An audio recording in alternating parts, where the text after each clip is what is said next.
IPL 2026లో భాగంగా మొదటి match royal Challengers Bengaluru versus Sunrisers Hyderabad మధ్య మ్యాచ్ జరగనున్నది. అయితే ఈ మ్యాచ్కి ముందు కీలక వ్యాఖ్యలు చేసిన ఆస్ట్రేలియా మాజీ కెప్టెన్ యాడమ్ గిల్క్రిస్ట్ సన్రైజర్స్ హైదరాబాద్లో అభిషేక్ శర్మ చాలా డేంజరస్ ప్లేయర్ అని అన్నాడు.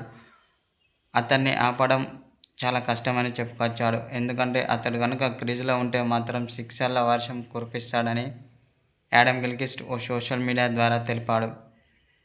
సన్రైజర్స్ హైదరాబాద్లో అభిషేక్ శర్మ చాలా డేంజరస్ ప్లేయర్ అని అన్నాడు. అతడు యువరాజ్ కంటే డేంజర్గా ఆడతాడని చెప్పుకొచ్చాడు. అతడు క్రీజులో ఉన్నంత వరకు ప్రత్యర్థి బౌలర్లకు చుక్కలు చూపిస్తాడని యాడమ్ గిల్క్రిస్ట్ చెప్పుకొచ్చాడు.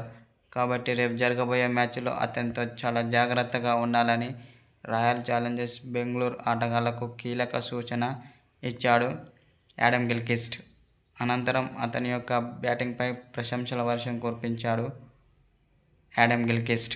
అభిషేక్ శర్మ లాంటి ప్లేయర్ను నా క్రికెట్ చరిత్రలోనే చూడలేదని అన్నాడు.